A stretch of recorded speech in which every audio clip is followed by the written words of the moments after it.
Hey, what's up, nerds? It's Paul at Radio Free Hammer Hall, and I'm back again. So I tried doing this a couple of minutes ago, and apparently I didn't add myself to the stream. I was just doing it off of the slides, and so I had no audio, which was bad. So we're gonna do this again.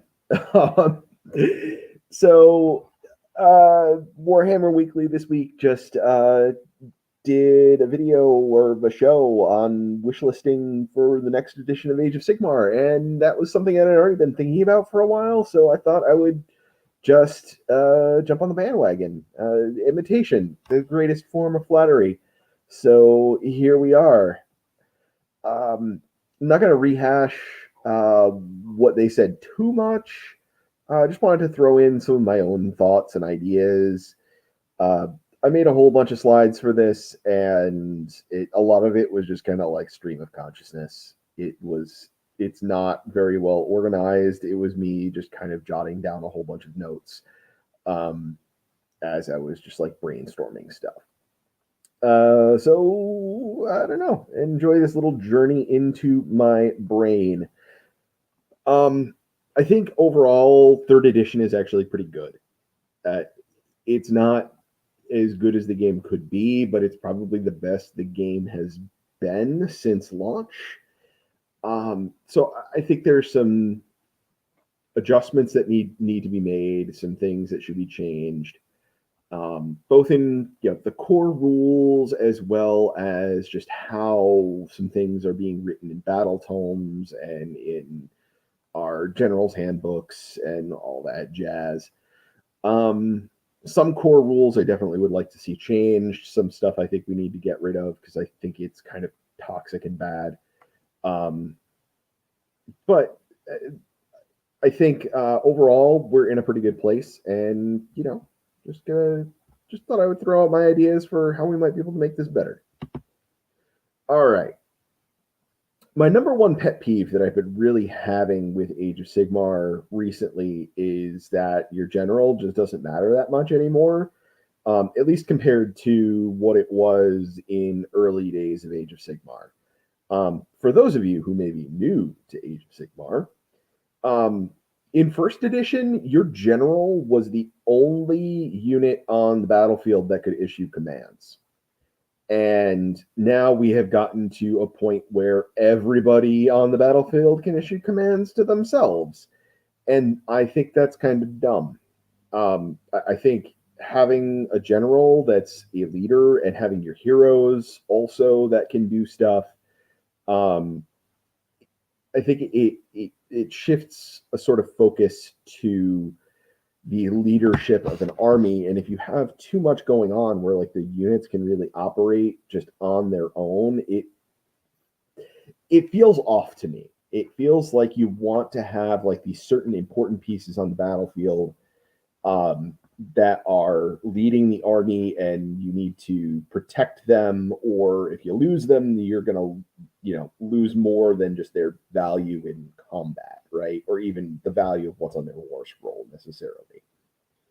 um so I definitely want to see unit champions issuing orders to their unit just being generally jettisoned. I think having that as like a special ability that appears in on a couple of specific war scrolls, or maybe in certain um armies, that could be totally fine. A lot of the things that I'm going to say that I think we need to get rid of, um, I think are actually fine if they're used sparingly in like specific circumstances.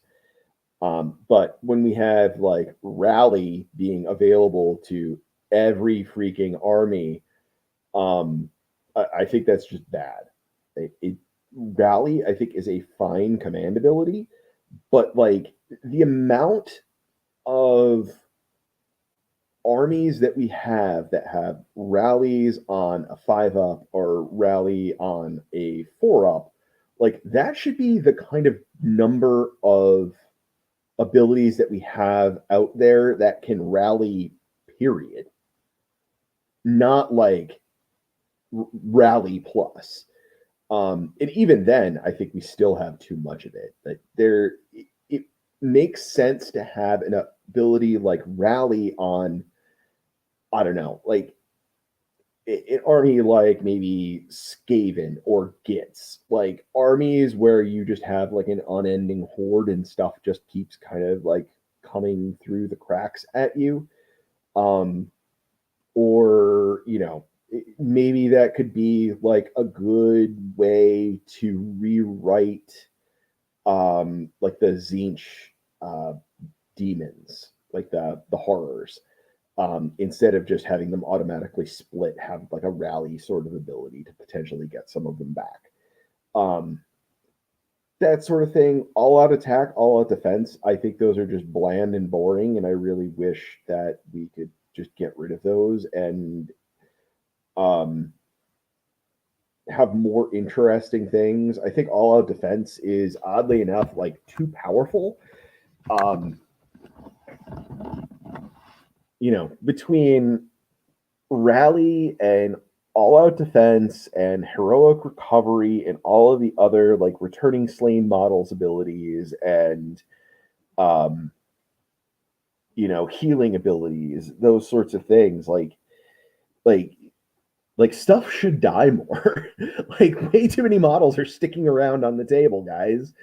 Um, in that vein, I would love to make Unleash Hell just go back to being like a charge response, like we had in Warhammer Fantasy Battles, where like a unit with a missile weapon just gets to shoot if it gets charged, gets to shoot at a penalty, but I think it makes those units have a little bit more teeth and makes it so that the like random missile weapon units kind of make a little bit more sense to use, so that having that like one utility unit uh, hanging out in there that can shoot is more valuable. It's not just like this weird sitting duck that doesn't do much.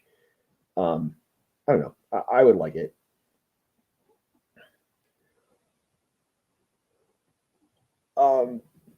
Also, Samuel in the chat, almost all of our command points go to all out defense.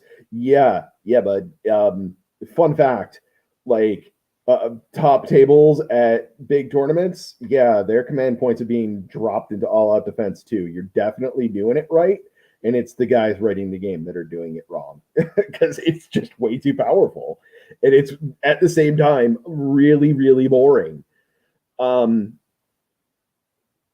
Other design space I'd like to see explored in this, maybe some commands that can only be issued by your general, or if you're going to have commands that can be issued by unit champions, maybe have like a specific command that can only be issued by a unit champion, or that has the exception that it can also be issued by a unit champion, something like that. There's just a lot of possibilities. I think there's too many universal commands, and I think it's taken some of the flavor out of the game by moving so much of it off of War Scrolls and into the core rules. I would just love to see more come back on War Scrolls in future battle tomes, and I think they really like at the beginning of third edition, they really went hard in on, we're not going to have commands on War Scrolls anymore. And then I think they realized that that was bad and are moving away from it. And that's a good thing. And I hope we continue that trend. All right. As I mentioned, healing, returning slain models, those sorts of abilities, I think, are just like overdone. Like models need to die. Just let them die. It's part of the game. Like, I think summoning is finally in a good place. I think they finally figured it out. Like, hang up the banner, mission accomplished. You guys figured out how to make summoning work and not be overpowered and be fun and interesting. Um, I can't think of any summoning right now that is out of line. It all kind of makes sense. And also, as I said, I think just more commands on War Scrolls, more in allegiance abilities, things like that. All right. Some specific rule adjustments. I'm going to go ahead and agree with Vince on coherency that it, like this, like, yeah, the added coherency rule of needing to be near two other models from the unit, like, we need to bump that uh, floor up. It needs to be like at least 10 models. And I don't know, that I think this may have also been kind of a rule that was made to fix a problem that maybe we needed to just sort of all rally throughout the community and say, stop doing dumb shit. It's not supposed to be like that. Like, just like, if your opponent wants to Kung a line across the board, just smack them. Like, we don't need a special rule in the core rules. Just tell them to stop being a dick. Like, I don't know. That's my solution for it. Maybe I'm wrong. Heroic recovery, I would like to see that go. I think the monstrous actions and heroic actions, I think those could definitely just be streamlined. There's some more interesting things I'm sure they could throw in. But specifically, I'd love to see heroic recovery just go.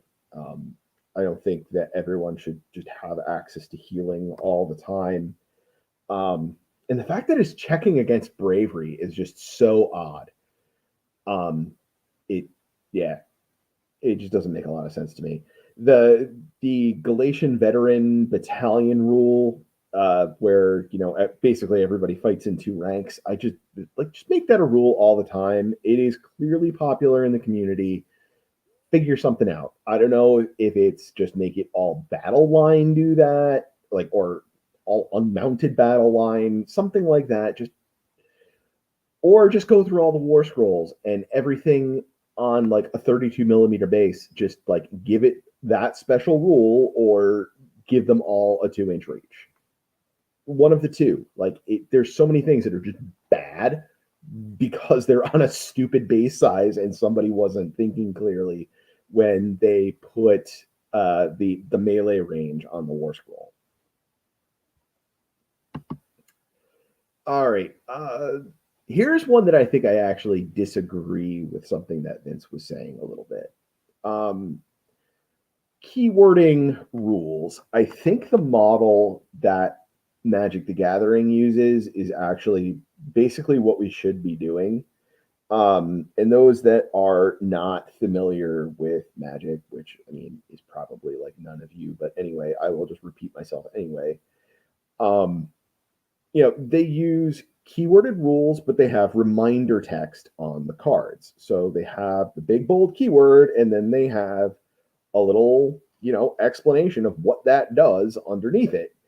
And it allows you to have the standardization of the rule and have the keyword shortcut for the rule, but it's also still written there explicitly for players that don't just have it all memorized. So all of those things can still be in the core rules, but they don't even need to be, as long as you just exercise copy paste effectively.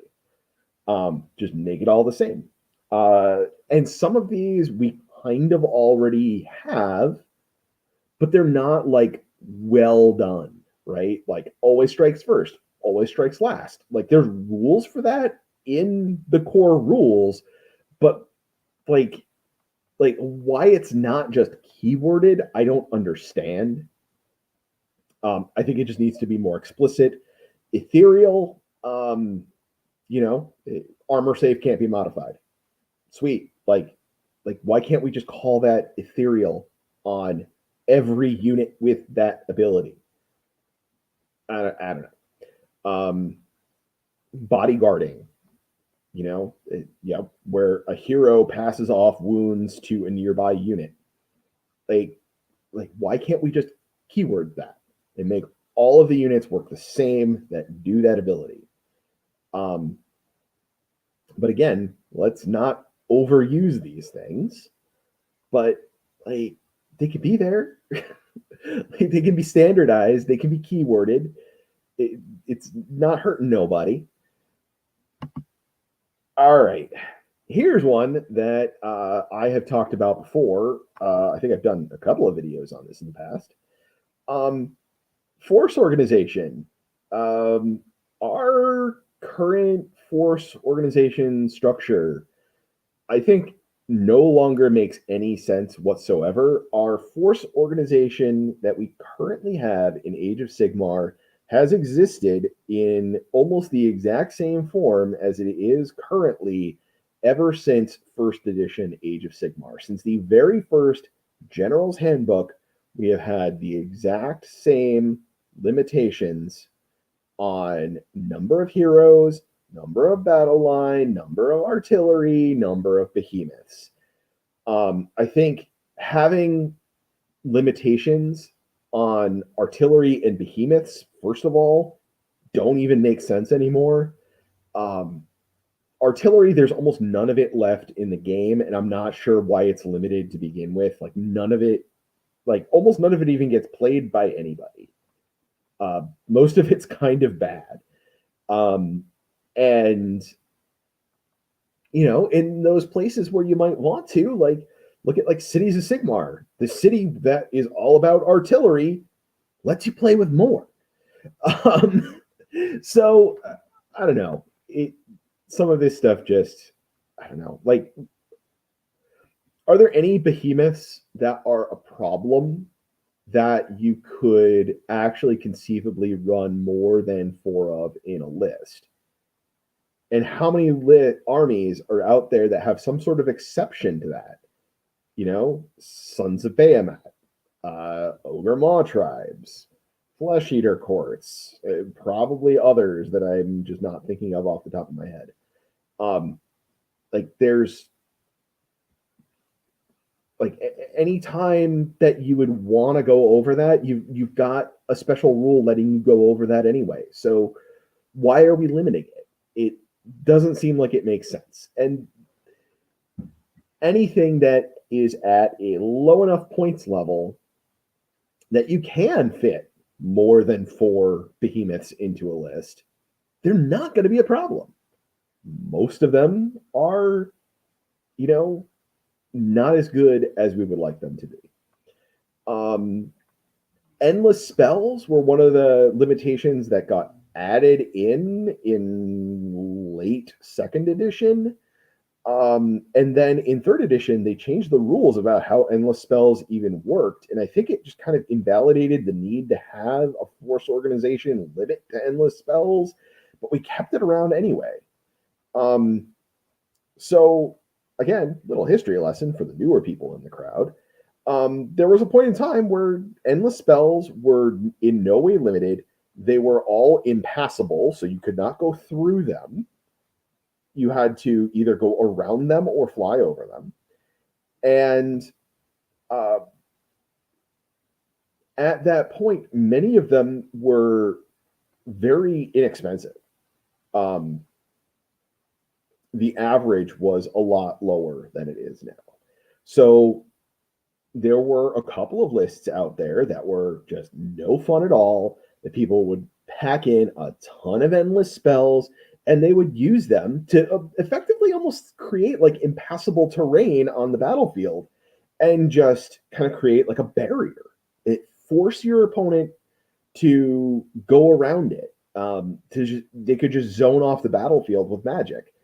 And now, like, if you just have the limitation that you need 1 wizard for every endless spell on the battlefield, or every endless spell in your list, plus then with the generally higher points level of endless spells, and now that you can just kind of walk through endless spells, I don't think we need to be limiting these to 3 endless spells in a 2,000 point list anymore. I just don't think it's necessary.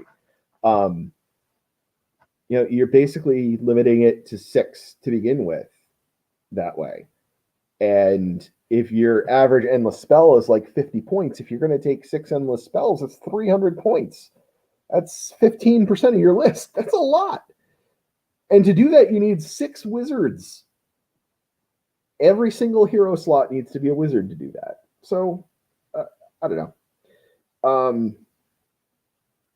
So I think a lot of those is like we can just get rid of those restrictions. They're kind of silly and meaningless. I think what we do need to do is address battle line. I think there's way too much battle line in the game. It has become, for most armies, it's just not really even a barrier to actually hit the minimum battle line requirement. I think going back to having a percentage of your points needing to be battle line would not be a bad idea. Just to force people to do that a little bit more. And I think there's way, way, way too much stuff that is like conditional battle line that is really easy to get access to. I think what they did with the Skaven book was actually really good, where you got, like, if you had your 2 battle line all the time units, and then you have a bunch of other stuff that can be battle line, but you only open it up as battle line if you have a hero from that clan, and you only open up 1 battle line from that clan per hero that you have in the list. So I think that really would be okay. I think that would make things make more sense. And like when you have like a sub faction that's like, oh, you can take this thing as battle line, like maybe take 1 of them as battle line or 2. Reinforcements, I would love to see the reinforcement limit get increased, and I'd love to see armies play with reinforcements in some way. I don't know what problem was being solved with reinforcement points. Again,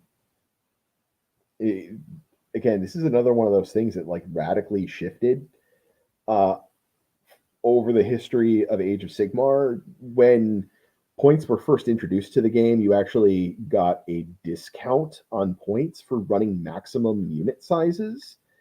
Right? Like if your min size was 10 and you could take up to 40, taking 40 would be like 350 points instead of 400.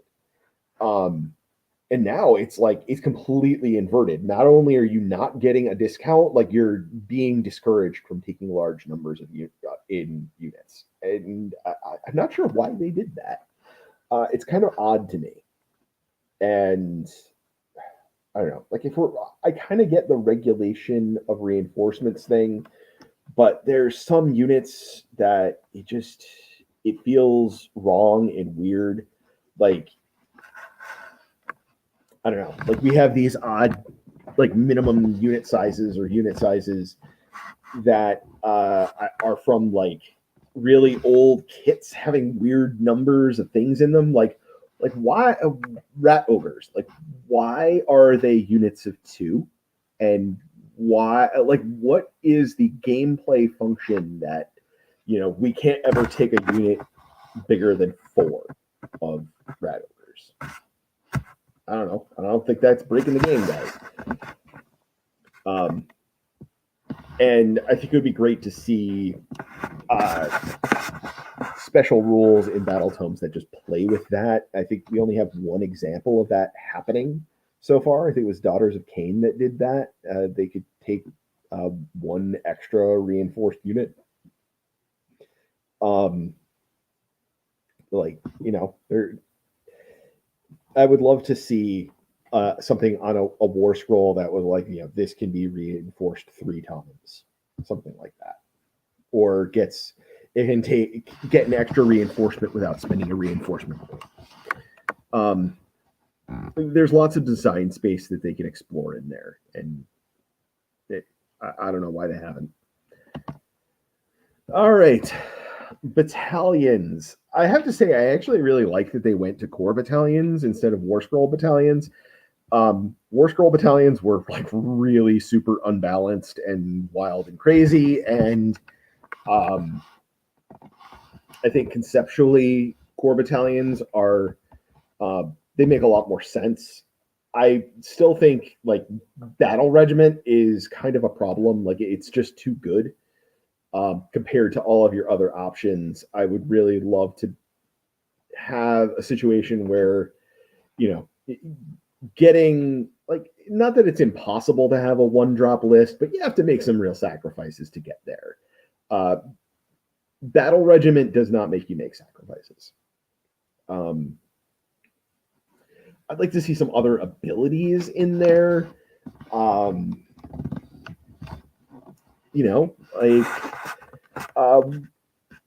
Maybe once per game, a unit from the battalion can strike first. That would be a solid battalion ability. Like, people would play with that. The Battle Tome specific battalions are an interesting one. I don't actually see them getting played much. A lot of them are, the trouble with them is they're not really expanding into like special abilities that are outside of what's in the universal core battalions. And so like when you have like battle regiment and command entourage and warlord, that are like, those are like peak battalion. So like there's, unless you're doing something really different, the ones in the battle tomes have just not been that useful. So I mean, and then on the flip side, like the whole reason that we went to core battalions to begin with was to get away from that because it's hard to balance. So maybe let's just stick with the universal core battalions in the core rules, ditch the battle tome core battalions, keep war scroll battalions for narrative play, which we still have. That's in there in the section of the book that nobody ever reads. It's there though. I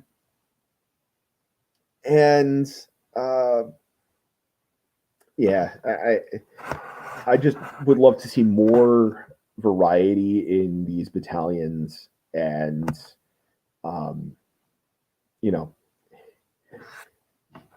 just make them good, interesting, useful, create choices. Because right now I feel like there's really not much in the way of choices. It's kind of lame. All right, battle tactics and grand strategies. First of all, do not, under any circumstances, keep army-specific battle tactics and grand strategies. That is such a bad idea. In so many levels, it is just such a bad idea. In this concept in general, I think they just need to bin the whole thing and start over. There's a lot of other ways to do this. I commend the attempt. I think there were some things that were cool and interesting, made sense. But yeah, we've definitely had a problem with there being ones that are just way too easy and others that are just way too hard. And then there's a small list of them that you just do every game. And I think there's a lot of ways to do this that could be more interesting. One thing that I think might be fun is to have a shared list of battle tactics, and if you complete a battle tactic, then your opponent cannot do that one later in the game. That you just have a shared list and you're both trying to do stuff. Maybe. I don't know. Something. There's a lot of ways to do secondary and tertiary objectives, and I think the execution on this just has not been great. I am not a game designer, so I cannot tell you what it should be. I could throw out some random ideas, but I think there seems to be pretty wide consensus that this needs adjustments. Enhancements. So again, this is one that I think I kind of differ with Vince a little bit on. I think it's just like the rules writing and like what's in the core rules that isn't that great in enhancements. The concept of the thing is good. I think enhancements as a general idea, as a game concept, I think it works. I think it's good. They were getting at something really good here. The rules writing in the core rules was just not great. It's kind of confusing. I think they could just do better with this. More clearly indicate, like in a battle tome, say this is the enhancements section of the allegiance abilities. Things like that. There's a lot of ways to go with this. Also, I think they really need to. I was going to make a bold statement, and I think I'm actually going to backpedal a little bit. The enhancements, the universal enhancements, I don't know if they need work or if they need to be ditched in general as a concept. Something needs to be reworked there, because there's this problem with them either being overpowered or worthless. And it doesn't seem like they can really write these very well, where like they're good and useful and people want to use them on occasion. But we had the Amulet of Destiny that was like way too powerful, and then they nerfed it, and now nobody ever takes it. And then Arcane Tome was very powerful, and people took it all the time. It was in so many lists. And I think what they did with Arcane Tome actually did knock it back to like about the level that it should be at. Oddly enough, I think the weird change with Arcane Tome that makes it not break stuff is just that it doesn't add the wizard keyword anymore. It just lets you cast a spell as if you were a wizard. And that gets around a whole bunch of rules garbage. Like, it's just written well now. I think that's like it actually, I think was a good fix. And even I think there's some armies where it would actually be okay if you could just pull out of your army spell lore, or even just get to take a universal spell. But that's also getting back to like, I'm not sure that like the universal enhancements in general are all that good. I think a lot of it just needs a rework. But yeah, personally, my opinion, A+ on fixing Arcane Tome. I think you guys hit it really well. So more of that. Whoever figured out that change, give them a promotion, give them a bonus, a raise, whatever, and have them lead the charge. All right, terrain. Scenery table, that whole like roll a d6 to find out what the terrain piece does table. That's basically been the same since the first General's Handbook. It basically hasn't been updated in 7 or 8 years at this point. Please do something with that. Make the different abilities more relevant, and make them more balanced. Like Arcane is just way too powerful. Maybe do something like, you're not allowed to have arcane terrain in a player's deployment zone, something like that. We need, I am certainly not the first one to say it, but more generic rules like impassable and blocking line of sight and those sorts of things. We already kind of have those rules in there. It would be great if they just expand, use it more. Impassable is a rule that appears on things. Why it's not just in the core book, I don't know. But also, I feel like the garrison rules need to be tweaked and streamlined a little bit. I think they're a little bit confusing. But that one's not as big of a deal. Did I skip over something? No, I did not. Okay. Hey, this is actually my last slide. When we went to 3rd edition, we got rid of the old 3 ways to play General's Handbook format. And I think they need to bring back something like that, although I think specifically 3 ways to play.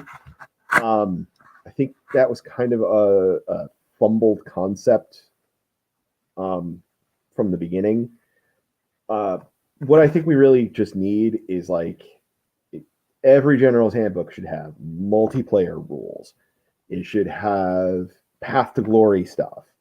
It should have match play stuff. And it should have competitive stuff, tournament play stuff.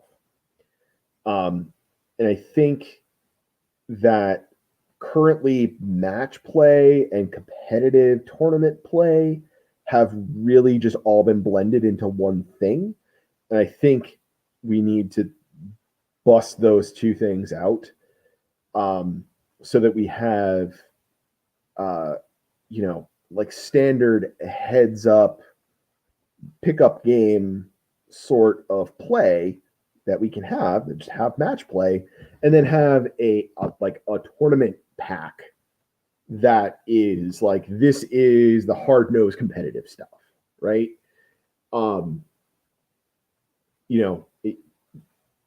Have match play, have similar sorts of battle plans, but maybe the battle tactics and grand strategies have that just be tournament play rules, and match play is just just decent one-on-one battle plans. And in there, because we're not worried about it being balanced for competitive play, like that's a great place that we can throw things like Relocation Orb and Star Strike and other similar sorts of battle plans that have those little bits of extra randomness that really piss off the tournament players, but a lot of other people do like. I've been meaning to do a video on like why I think Relocation Orb, in concept anyway, is actually a really great battle plan, and people need to shut up and stop bitching and get good, and just embrace that sort of battle plan. Because I will argue that all of the things that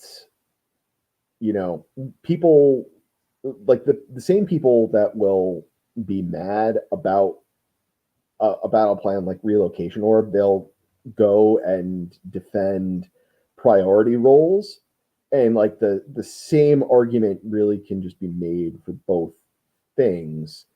You're just choosing to apply it selectively because you're okay with one but not the other. Anyway, that's a tangent that's going off in its own direction. But yeah, Relocation Orb isn't as random as you think it is, and so like, I don't know, just like the priority roll is not as random as you think it is. And since you know that it's coming and you know what the possible outcomes are, it's almost like you can plan for it and anticipate things. And that trying to figure that out is a skill test. Maybe some people just don't like that part of their skill tested. Anyway, I would love to see them bring back multiplayer rules. I don't know the last time that they actually published multiplayer rules, but I don't think there's been any published for third edition at all. I think we have to go back maybe all the way back to first edition to actually get multiplayer rules out of a general's handbook. There might have been one in a second edition general's handbook at some point. I'd love to see more narrative play. I'd love to see more support for Path to Glory. There's so many things that they can do, and I feel like there's just things that they can explore. Like, why is Anvil of Apotheosis stuck in like Season of Warthmondia? Like, that's so like everybody that I've ever like run into that's used it just like loves it so much. Like, if you're a narrative minded player, like, it's awesome. Like, everybody wants to just build their own hero, right? And Anvil of Apotheosis lets you do that. And and I think they balanced it well. Like, you don't make overpowered stuff with it, you make underpowered stuff with it. So again, just another tangent. I just would love to see more of this stuff supported. General's Handbook has really just become the match play book, and I think I don't like that. There's so much more they can do, and we're not doing it. So I think that's, I guess, it for now, guys. Just my thoughts on what I'd like to see for a new edition of Age of Sigmar. Try not to shit on anybody too hard here. Hopefully, some folks at Games Workshop watch this and maybe take some of my suggestions. You're a bunch of swell folks that make a good game that I enjoy, and I'd like to continue to see it improve and be better all the time. All of this for you free of charge. Anyway, guys, I will talk to you all later. More to come in the future. Thanks for watching. Hit the buttons, do the things. See you later.